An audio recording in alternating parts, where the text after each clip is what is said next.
Shalom, selamat pagi adik-adik sekolah minggu kelas Indria yang dikasihi Tuhan. Apa kabarnya hari ini? Puji Tuhan, hari ini kita bisa bertemu kembali untuk sekolah minggu bersama-sama, sekalipun kita masih harus ibadah dari rumah masing-masing. Tetap semangat ya. Kita semua yakin dan percaya suatu saat hari nanti kita bisa bertemu di gereja, ibadah bersama-sama seperti kakak-kakak sekolah minggu yang lain sudah bisa ibadah di gereja. Mari kita berdoa bersama-sama untuk mengawali ibadah sekolah minggu pada pagi hari ini. Lipat tangan, tutup mata. Tuhan Yesus, terima kasih buat pagi hari ini. Kami bangun dengan sehat. Tuhan menjaga melindungi kami sepanjang satu minggu yang telah kami lalui. Pagi hari ini, di hari Minggu ini Tuhan, kami bersyukur kepada Tuhan karena kami masih diberi kesempatan untuk bisa sekolah minggu bersama-sama, sekalipun masih dari rumah kami masing-masing. Berkati sekolah minggu kami Tuhan, berkati anak-anakmu kelas Indria dimanapun berada saat ini. Tuhan Yesus memberikan sukacita, semangat selalu buat kami semua. Terima kasih Tuhan, mohon ampun atas segala dosa dan kenakalan kami ya Tuhan. Terima kasih Tuhan Yesus, di dalam nama Tuhan Yesus, haleluya, amin.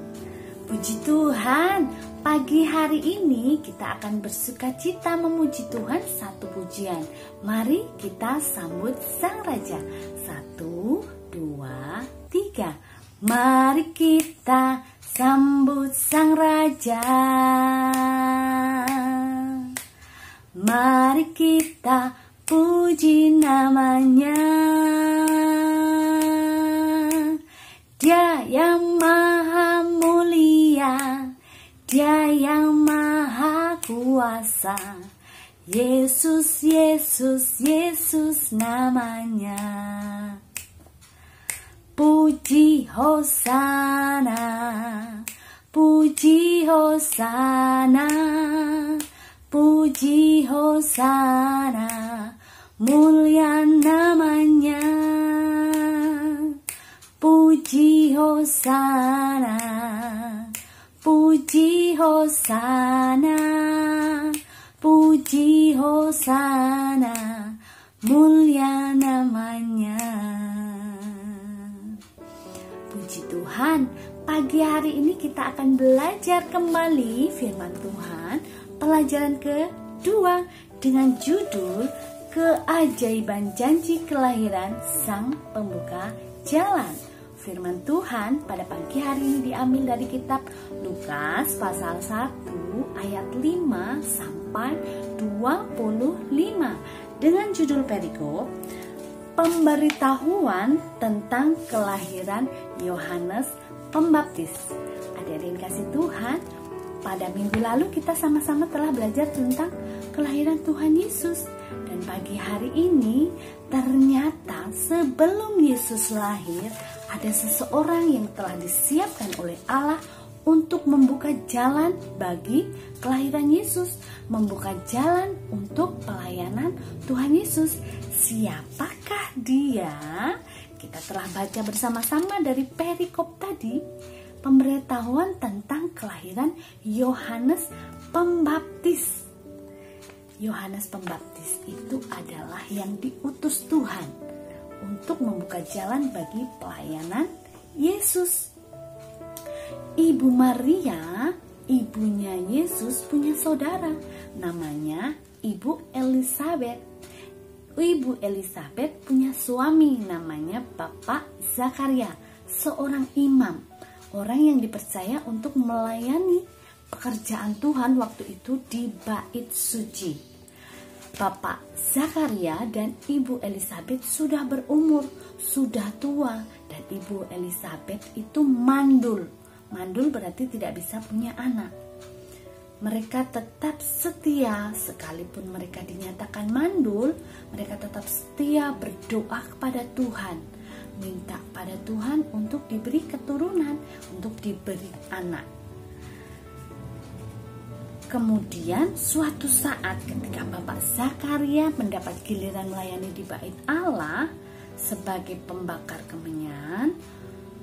Pembakar kemenyan itu hanya dilakukan oleh orang-orang khusus yang dipilih untuk menjadi imam saja yang boleh melakukan tugas membakar kemenyan.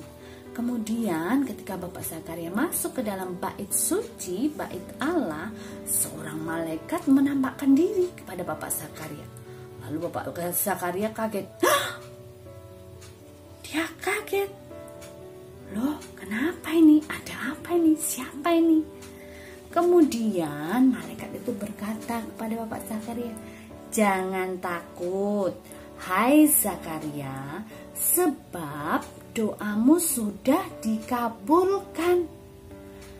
Elisabet, istrimu, akan melahirkan seorang anak laki-laki, dan nanti kamu harus menamai dia Yohanes." Kemudian dia saking kagetnya, gembira, karena selama ini Bapak Zakaria dan Ibu Elisabet menginginkan seorang anak, Zakaria masih belum percaya. Dia berpikir, bagaimana hal ini bisa terjadi kepadaku, padahal aku dan istriku kan sudah tua.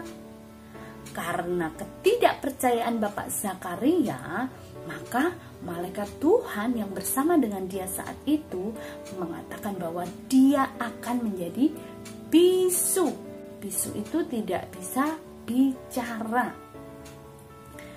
Bapak Zakaria tidak bisa bicara sampai saatnya nanti anaknya yang bernama Yohanes itu lahir. Benar adik-adik yang kasih Tuhan. Bapak Zakaria keluar dari bait suci, dia tidak bisa bicara, dan orang banyak bangsa Israel yang melihat Bapak Zakaria tidak bisa bicara, mereka paham pasti Bapak Zakaria di dalam bait suci tadi bertemu dengan malaikat Tuhan. Akhirnya dia pulang ke rumah, dia ketemu dengan istrinya, dia menceritakan apa yang dialaminya.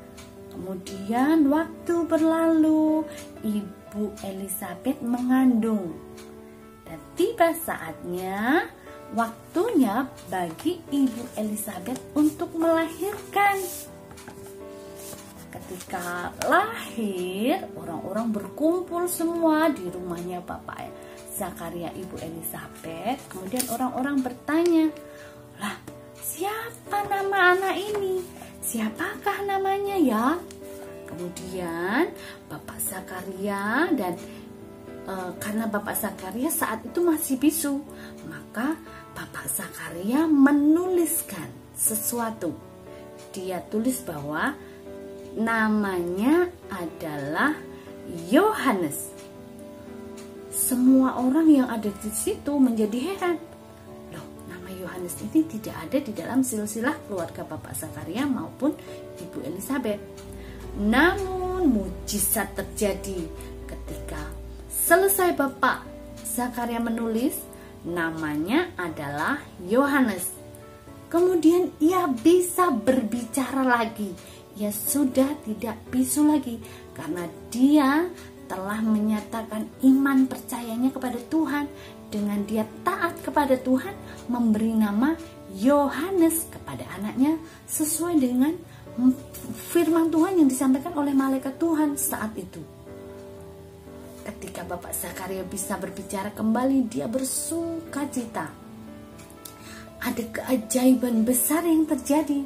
Bapak Zakaria dan Ibu Elisabet yang dinyatakan mandul, tidak bisa punya anak, dan mereka juga sudah tua, ada mujizat yang mereka terima. Mereka mendapatkan seorang anak. Bahkan anak ini adalah anak yang diutus oleh Allah untuk menjadi pembuka jalan bagi pelayanan Yesus. Siapakah nama anaknya tadi? Yohanes. Dan karena dia adalah seorang pembuka jalan yang akan membaptiskan Yesus sebelum Yesus memulai pelayanannya, maka dia disebut dengan Yohanes Pembaptis. Karena dia pekerjaannya nanti adalah membaptis orang-orang untuk berbalik kepada Allah. Adik-adik yang kasih Tuhan, sungguh luar biasa Allah kita.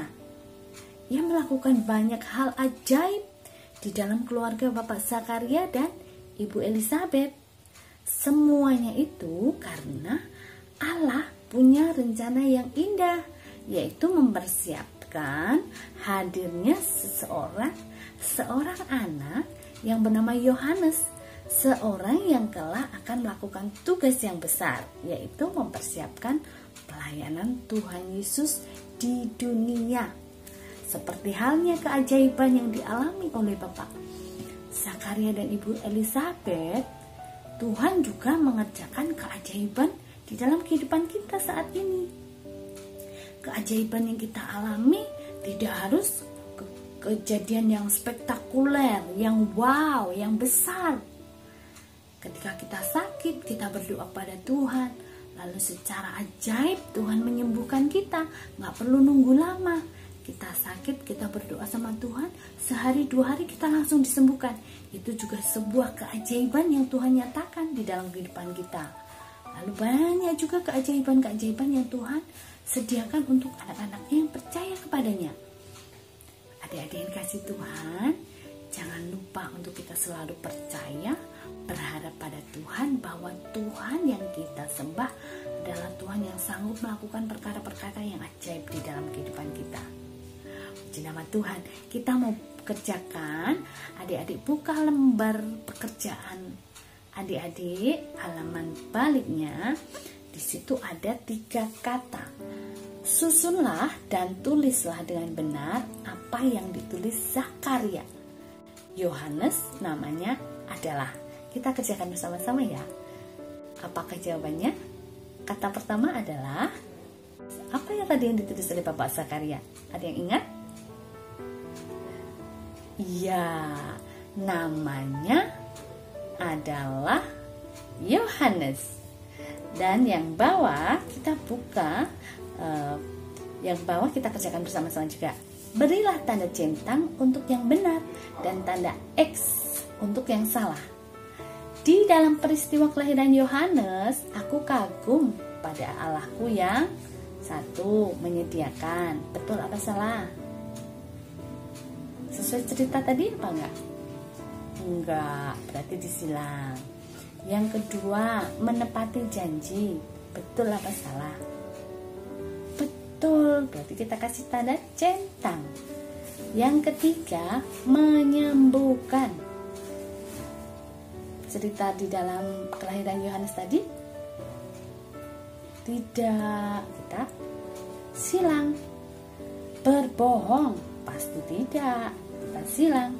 Sangat baik, tidak juga, kita silang. Berkuasa, tidak, karena ceritanya adalah Tuhan Allah menepati janji kelahiran Yohanes Pembaptis. Puji nama Tuhan. Adik-adik, kita akan membaca ayat hafalan pada pagi hari ini disertai dengan gerakan. Dan nanti adik-adik, Bu Vera minta adik-adik mengirimkan video adik-adik melakukan gerakan menghafal ayat hafalan ini ke Bu Vera ya. Nanti kita akan gabung-gabung. Minggu depan kita akan lihat sama-sama video dari teman-teman adik-adik. Kita akan lakukan bersama-sama ayat hafalan pada pagi hari ini. Seperti ini ya. Betapa besar pekerjaanmu ya Tuhan. Ya, 1, 2, 3. Betapa besar pekerjaanmu ya Tuhan. Mazmur pasal 92 ayat 6a. Puji nama Tuhan. Terima kasih kita telah sekolah minggu bersama-sama pagi hari ini. Tetap jaga kesehatan, patuhi protokol kesehatan dimanapun dan kapanpun. Dan juga rajin belajar, rajin membantu orang tua di rumah. Mari kita berdoa untuk menutup ibadah pada pagi hari ini. Lipat tangan, tutup mata. Tuhan Yesus, terima kasih buat pagi hari ini. Kami semua bersuka cita pagi hari ini. Kami belajar firman Tuhan bersama-sama. Ajar kami Tuhan untuk mengerti rencana Tuhan di dalam kehidupan kami. Ajar kami lebih dekat lagi mengenal Tuhan, belajar firman Tuhan sepanjang hari di dalam kehidupan kami. Tuhan berkati anak-anakmu sekolah minggu kelas Indria dimanapun berada. Berkati Filia, Jericho, Jethro, Yosua, Yoel. Berkati mereka semua bersama dengan keluarga, berkati orang tua mereka, berkati pekerjaan orang tua mereka. Juga Tuhan, Engkau menyatakan kesehatan, perlindungan dalam kehidupan mereka bersama dengan keluarga. Berkati gereja kami, GBI Genesaret Kediri, berkati Bapak Gembala kami, Bapak Pendeta Andi Wijaya bersama dengan keluarga. Berkati juga bangsa kami, bangsa Indonesia Tuhan. Pulihkan pandemi COVID-19 ini Tuhan, sehingga kami semua bisa kembali beraktivitas seperti dulu. Kami rindu untuk kami ibadah bersama-sama di gereja. Terima kasih Tuhan, kami menyerahkan kehidupan kami sepanjang hari yang akan kami lalui dalam tangan kuasa-Mu. Tuhan jaga melindungi kami. Di dalam nama Tuhan Yesus, haleluya. Amin. Puji nama Tuhan. Terima kasih ya buat waktunya pagi hari ini. Kalian semua adalah anak-anak yang hebat, setia sekolah minggu. Tuhan pasti memberkati kalian semua. Dan jangan lupa untuk memberikan persembahan yang terbaik pada Tuhan, karena Tuhan sudah memberikan semua yang terbaik buat kita. Terima kasih adik-adik yang kasih Tuhan. Terima kasih keluarga yang setia menemani adik-adik untuk sekolah minggu di rumah. Kita ketemu minggu depan. Sampai jumpa. Tuhan Yesus memberkati.